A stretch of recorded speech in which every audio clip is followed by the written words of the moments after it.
వైసీపీకి దాడి వీరభద్రరావు రాజీనామా చేశారు. సీఎం జగన్ కు రాజీనామా లేఖను పంపించారు. తన అనుచరులతో కలిసి పార్టీని వీడుతున్నట్టు లేఖలో స్పష్టం చేశారు దాడి వీరభద్రరావు. అయితే తన కుటుంబ సభ్యులు కూడా పార్టీకి రాజీనామా చేశారన్న విషయాన్ని ఆ లేఖలో స్పష్టం చేసినట్టుగా తెలుస్తోంది.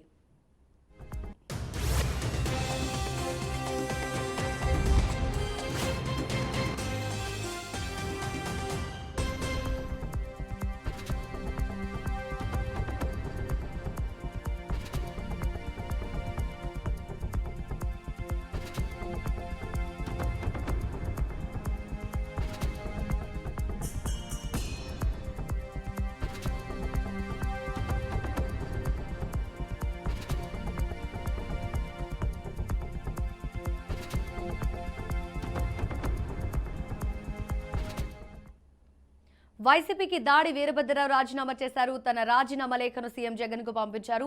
తన అనుచరులతో కలిసి పార్టీ వీడుతున్నట్టుగా లేఖలో పేర్కొన్నారు. కుటుంబ సభ్యులు కూడా పార్టీకి రాజీనామా చేస్తున్నారనే అంశాన్ని ప్రస్తావించడం జరిగింది. ఈ అంశానికి సంబంధించిన డీటెయిల్స్ మా ప్రతినిధి దుర్గాప్రసాద్ అడిగి తెలుసుకుందాం. అయితే దుర్గాప్రసాద్, సడన్ గా దాడి వీరభద్రరావు తన రాజీనామా లేఖను పంపించే ముందు ఎలాంటి పరిణామాలు చోటు చేసుకున్నాయి? ఇక్కడ వర్గ విభేదాలు, వైసీపీలో రిజైన్ చేయడానికి రకరకాల కారణాలు కనిపిస్తున్న నేపథ్యంలో దాడి వీరభద్రరావు రిజైన్ అనేది దేనికి సంకేతంగా మనం చెప్పుకోవచ్చు? ఏం జరిగింది? వైసీపీలోని నియోజకవర్గాల సమన్వయకర్తల మార్పు అనే అంశం పెద్ద దుమారమే లేపుతుంది. ఒక్కొక్కరుగా కూడా ఆ పార్టీలో ఉన్నటువంటి కీలక నేతలంతా కూడా రాజీనామాలు చేసి బయటకు వెళ్ళిపోవడం జరుగుతుంది. ఇందులో భాగంగానే ఉమ్మడి విశాఖ జిల్లాలో ఇప్పటికే వంశీకృష్ణ శ్రీనివాస్ ఎమ్మెల్సీగా ఉన్నటువంటి అతను రాజీనామా చేసి జనసేన పార్టీలో చేరడం జరిగింది. అలాగే మాజీ బ్రాహ్మణ్ కార్పొరేషన్ చైర్మన్ సీతంరాజ్ సుధాకర్ కూడా పార్టీకి రాజీనామా చేసి త్వరలో అతను రాజకీయ భవిష్యత్తు చూసుకోబోతున్నారు.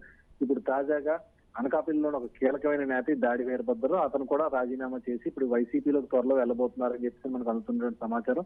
అయితే ఎప్పుడు జాయిన్ అవుతాడో ఇంకా స్పష్టత రాలేదు. మరి కాసేపట్లో ఆయన విలేకరుల సమావేశం ఏర్పాటు చేసే అవకాశం అయితే ఉంది. అయితే దాడి వీరభద్రరావు తెలుగుదేశం పార్టీ హయాంలో ఒక కీలకమైన నేతగా ఒక వెలిగారు. అక్కడ మంత్రిగా కూడా చేయడం జరిగింది. అనంతరం ఆయన ఎమ్మెల్సీగా కూడా చేశారు. అయితే 2014లోనే అతను వైసీపీలో చేరడం జరిగింది. 2014 ముందు అతను తెలుగుదేశం పార్టీ నుంచి అక్కడ టికెట్ ఆశించడం జరిగింది. అయితే అతను టికెట్ ఇవ్వకపోవడంతో అలకబోని మళ్ళీ వైసీపీలోకి చేరడం జరిగింది. వైసీపీలోకి వచ్చిన తర్వాత అతనికి అనకాపల్లి నుంచి కాకుండా అతని కుమారుడికి విశాఖ పశ్చిమ నియోజకవర్గం నుంచి దాడి రత్నాకర్ కు టికెట్ ఇచ్చారు.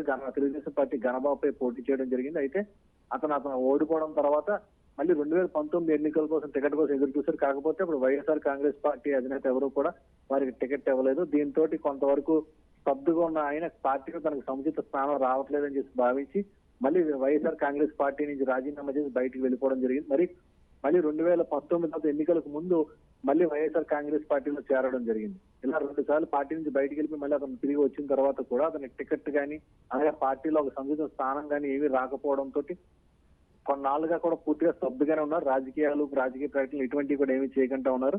అయితే ఇప్పుడు రానున్న ఎన్నికల్లో అనకాపల్లి నుంచి కానీ లేదంటే ఉమ్మడి విశాఖలో మరి ఏ ప్రాంతం నుంచి అయినా సరే అతనికి టికెట్ వస్తుందని చెప్పి ఎంతో ఆశలు పెట్టుకున్నారు. అయితే ఇప్పుడు తాజాగా అనకాపల్లి నియోజకవర్గంలోని అక్కడ సమన్వయకర్తను మార్పు చేశారు. మలసాల భరత్ కు ప్రస్తుతం అక్కడ టికెట్ ఇవ్వడం ఖాయమైందని చెప్పి తెలిసి అతను పార్టీ మీద అలకపోని ఇప్పుడు పార్టీకి రాజీనామా చేయడం జరిగింది. అతనితో పాటు అతని అనుచరులు కూడా బయటికి వచ్చేస్తున్నట్టుగా చెప్పడం జరిగింది. త్వరలోనే అతని రాజకీయ భవిష్యత్తు ఏ విధంగా ఉంటుందని కూడా స్పష్టం చేశారు.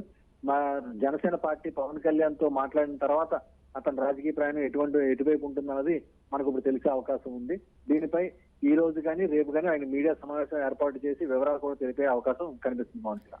అయితే దుర్గాప్రసాద్ మీరు చెప్పినట్టు మొత్తానికైతే మాత్రం thank you Durgaprasad. So overall గా అయితే మాత్రం దాడి వీరభద్రరావు రాజీనామా అసంతృప్తితోనే జరిగినట్టుగా ఒక క్లారిటీ అయితే కనిపిస్తుంది. మరి పవన్ తో సమావేశాల అనంతరం ఆయన ఎటువైపు వెళ్తారనే విషయం అయితే క్లారిటీ రావాల్సింది.